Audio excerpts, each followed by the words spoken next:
Balapan memang bukan olahraga murah. Segala hal yang berkaitan dengan kegiatan motorsport, terlebih kejuaraan dunia seperti Formula E, membutuhkan biaya besar. Salah satunya tercermin dari logistik.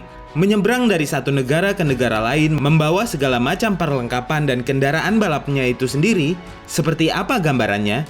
Ayo kita bahas.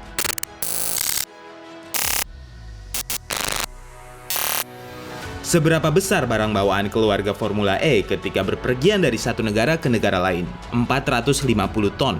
Ya, seheboh itu faktanya. Terdiri atas mobil, baterai, roda, peralatan, struktur perhotelan, dan perlengkapan balap milik para pembalap. Seandainya hanya digelar di satu benua, misalnya benua Eropa saja, logistik tentu tidak terlalu menarik perhatian yang besar. Cukup menggunakan truk atau kapal, lalu semua perlengkapan dan mobil balap berpindah dari satu negara ke negara lain. Tapi Formula E adalah ibarat sirkus raksasa yang melintasi setidaknya 3 benua, yaitu Amerika, Eropa, dan Asia. Menempuh sejauh sekitar 52.000 km selama musim berlangsung dan melibatkan 9-10 kota utama dunia. Tim logistik mengangkut 40 mobil balap Formula E ke semua negara tujuan. Bukan mobil biasa. Ini adalah mobil yang mengandung baterai lithium-ion yang sangat sensitif. Bukan tugas mudah untuk membawanya tetap aman.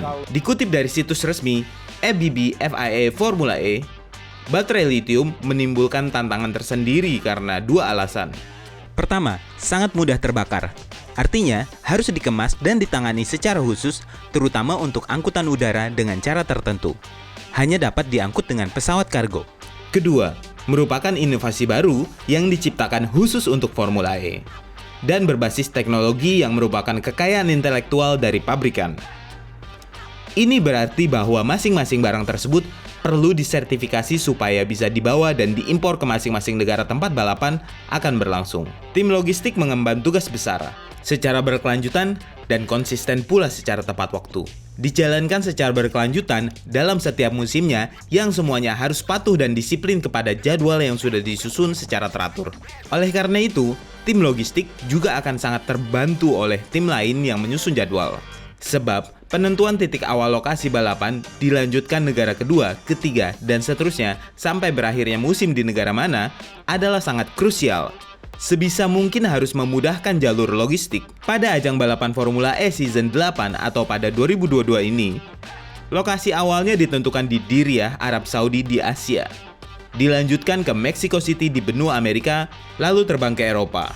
Di benua biru, Formula E akan roadshow mulai dari Roma di Italia, Monaco, dan Berlin di Jerman. Selesai di Eropa, Formula E langsung terbang ke Asia Tenggara ke Jakarta, Indonesia. Di sirkuit Ancol, Jakarta Utara, Formula E dijadwalkan akan berlangsung pada 4 Juni 2022. Selesai di Indonesia, rombongan akan bertolak ke benua Amerika lagi, yaitu ke Vancouver di Kanada, dilanjutkan dengan New York di Amerika Serikat. Jelang akhir musim, Formula E kembali ke Eropa, tepatnya di London, Inggris. Musim ini kemudian akan diakhiri di Asia, yaitu di Seoul, Korea Selatan, pada 14 Agustus 2022. Apakah jadwal tersebut merupakan sesuatu yang saklek? Tentu saja tidak. Serapih dan secanggih apapun jadwal disusun, tetap harus terbuka untuk ruang revisi karena ada banyak hal yang manusia tidak pernah bisa duga. Di antaranya adalah bencana alam atau kondisi geopolitik.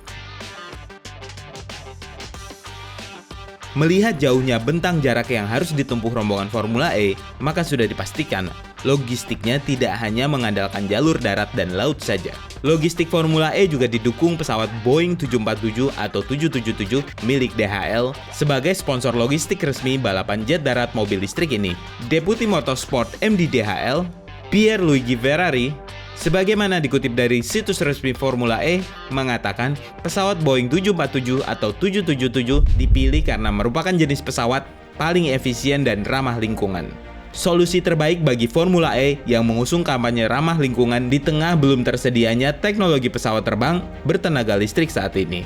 Pierre menyebut, pihaknya punya pengalaman panjang untuk membantu logistik kejuaraan balapan dunia. Lebih dari 30 tahun membantu logistik Formula One, kejuaraan World Touring Car, dan kejuaraan ketahanan dunia seperti Rally Dakar.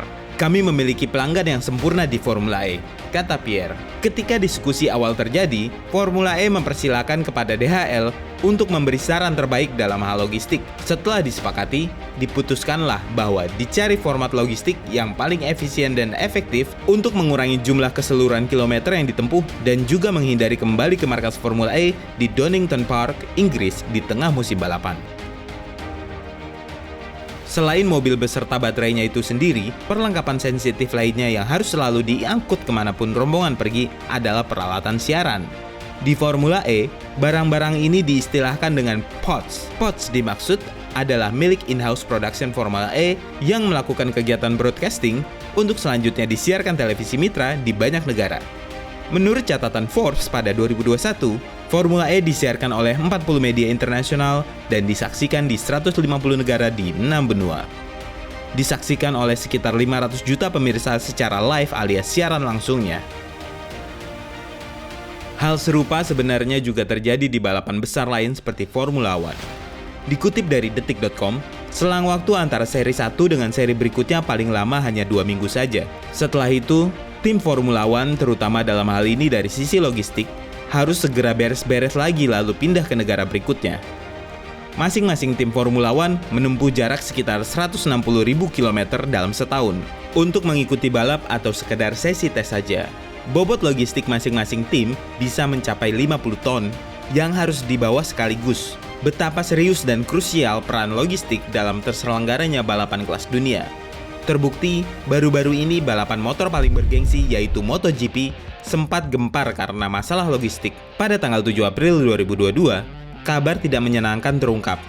MotoGP Amerika yang digelar di Circuit of the America terancam batal gara-gara pesawat kargo yang mogok dalam perjalanan ke Austin, Amerika Serikat. Padahal kejadian yang sama baru saja terjadi, masih hangat. Satu seri sebelum seri Amerika Serikat yaitu seri MotoGP di Argentina. Tim logistik datang terlambat ke sirkuit Termas de Rio Hondo. Akibatnya, jadwal MotoGP Argentina 2022 mundur sehari dari semula Jumat menjadi Sabtu. Mundur sehari tentu saja berdampak besar bagi sebuah acara besar seperti MotoGP. Baiklah para pencinta motorsport semua, semoga informasi ini bermanfaat. Dukung kami dengan subscribe, like, dan silakan berikan komentar. Terima kasih sudah menonton.